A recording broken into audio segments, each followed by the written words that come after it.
Entendeu? Sim. Pouco me importa se a sua igreja tem telão de LED ou se a sua igreja tem projetor. Para mim, pouco me importa. Mas os pais devem entesourar para os seus filhos.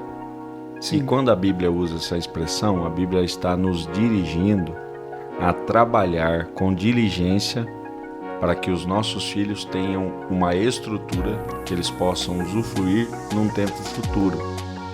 Ou seja, existe uma responsabilidade não sobre a figura paterna apenas, mas sobre a figura de maturidade em relação à figura de imaturidade.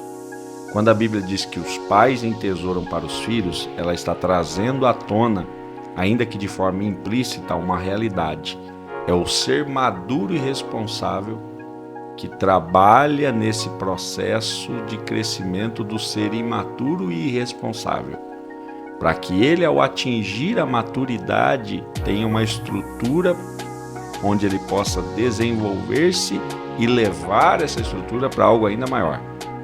Se nós trouxermos isso para dentro da nossa realidade de igreja, a gente pode somar isso ao que Paulo orientou aos irmãos, que os mais experientes, os mais fortalecidos na fé, os mais maduros na fé, deveriam dar suporte aos de menos condição. Sim.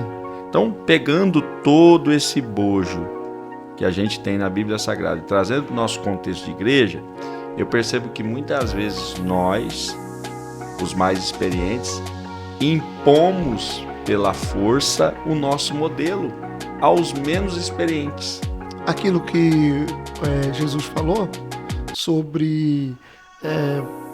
não exatamente, né? Porque ele diz, vocês não mexem com isso e vocês querem que os outros mexam com isso que vocês não dão conta de mexer. Mas nesse caso que o senhor está dizendo é algo que os mais experientes já vivem, que suportam e que estão impondo quem ainda não pode suportar. Eu posso até criar aqui uma figura muito clara para a gente chegar ao entendimento mais profundo disso.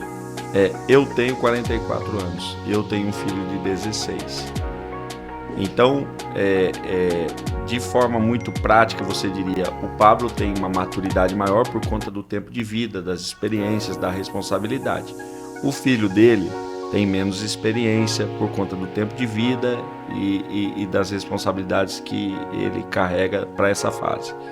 Logo, eu, enquanto pastor e enquanto crente mais experiente, preciso trabalhar não pensando em satisfazer o meu querer. Eu preciso trabalhar pensando também na vida desse meu filho adolescente, para que ele permaneça nesse ambiente e quando ele passar para a fase da maturidade, ele produza dentro desse ambiente de igreja que eu faço parte e leve esse processo para muito mais longe, ok? Sim.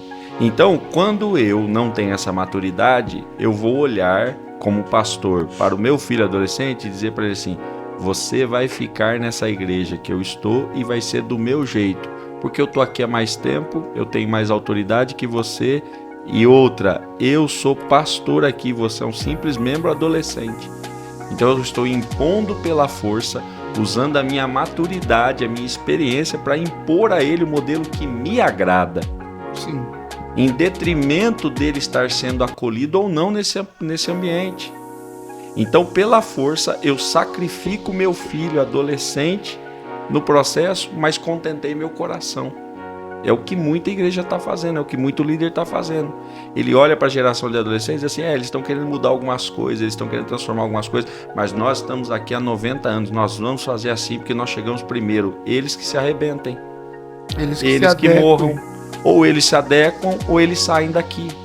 E o que tem acontecido, eles têm saído.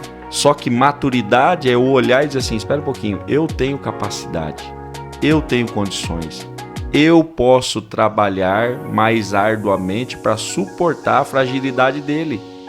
Então, se alguém tem que se expor a um sacrifício, não são os nossos filhos, somos nós os pais. Em outras palavras, se tem alguém que deve se adequar aqui, sou eu e não eles. Percebeu? Por quê? Porque eu tenho maturidade, Euquias. Para mim, se você acender uma luz ou apagar uma luz, tanto faz, cara. Pouco me importa. Eu quero saber se você vai falar a verdade de Jesus. Para mim, se você vai cantar com o povo em pé ou sentado, pouco me importa. Eu quero saber se o louvor que você está cantando é cristocêntrico, exalta Cristo. Entendeu? Sim. Pouco me importa se a sua igreja tem telão de LED ou se a sua igreja tem projetor. Para mim, pouco me importa. Mas se isso fizer uma diferença na vida de um adolescente, a fim de que ele passe pelo processo da imaturidade e se estabeleça maduramente entre nós, quem tem que fazer esse esforço sou eu. E nesse processo da imaturidade não se perca. Porque para mim isso é claro. Eu não tenho dificuldade de lidar com isso. E eu faço questão de fazer isso. Eu faço questão de sacrificar minha vida, sacrificar meu ministério, sacrificar o meu querer, para que eu veja uma geração de filhos passando por esse processo de formação, chegando na maturidade e dizendo, pode passar o bastão. Nós vamos continuar a corrida da fé e nós vamos chegar muito mais longe. O que o senhor daria, pastor Pablo, como conselho para pastores que têm essa resistência e que agora estão vendo o que o senhor está falando e que está sendo de um impacto muito, muito positivo? Por exemplo, como perceber o que está acontecendo? Porque, infelizmente, hoje tem muitos liderados ou muitos jovens, adolescentes, que eles são manietados, até mesmo de expressar o que eles gostariam que acontecesse no contexto de um trabalho voltado para os jovens, do culto ali, enfim.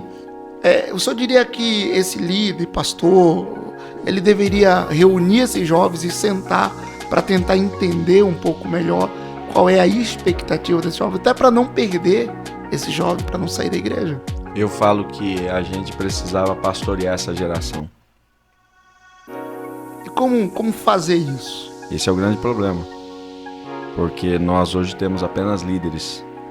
E eu não estou generalizando. Mas existe uma escassez de pastores.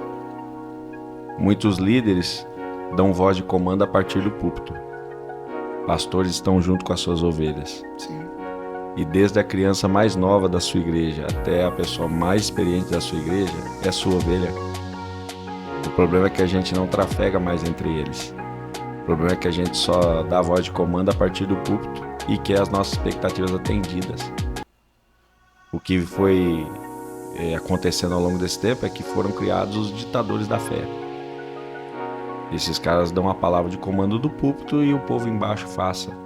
Mas eles não sabem mais a realidade da vida desse povo, eles não sabem mais o que esse povo precisa, eles não sabem mais o que esse povo sente. Eles simplesmente avaliam o povo a partir da sua própria perspectiva. Então, se para mim tá bom, que se exploda quem tá embaixo. Se para mim tá legal, que morra você aí embaixo. Ou você faz do meu jeito ou você sai daqui. E nós somos chamados para pastorear. E um dos modelos de pastoreio que está estabelecido diante de nós é o pastoreio de Cristo. Que ele disse assim, eu sou um verdadeiro pastor, porque eu tenho capacidade de dar a vida pela ovelha. Nós hoje matamos a ovelha para que a nossa vida seja mantida. Está errado. Então, para você hoje pastorear essa geração, você precisa se aproximar deles. Você precisa estar com eles, você precisa amá-los. E eu falo, se você não tiver uma mentalidade de pai, você não vai conseguir ser pastor de uma geração mais nova. E por que eu digo mentalidade de pai? Quem está me ouvindo e tem filhos, sabe o que eu estou dizendo. Os nossos filhos nascem, Euquias, a gente muda a rotina, a gente muda a casa, a gente muda os móveis de lugar. E aí você diz assim, pastor, porque vocês querem mudar, porque vocês desejaram mudar? Não, para poupar a vida dos filhos. Vou te dar um exemplo claro que quem está me ouvindo vai saber. Se você tem um filho pequeno, ele começa a andar, e você percebe que na sua casa tem um móvel, que tem uma quina muito saliente, e ele está passando perto dessa quina com a cabeça, ou você reveste a quina, ou você tira o móvel daquele lugar, ou você levanta o móvel do lugar. Então, uma mãe de verdade, às vezes ela sacrifica a estética da casa para preservar a vida do filho.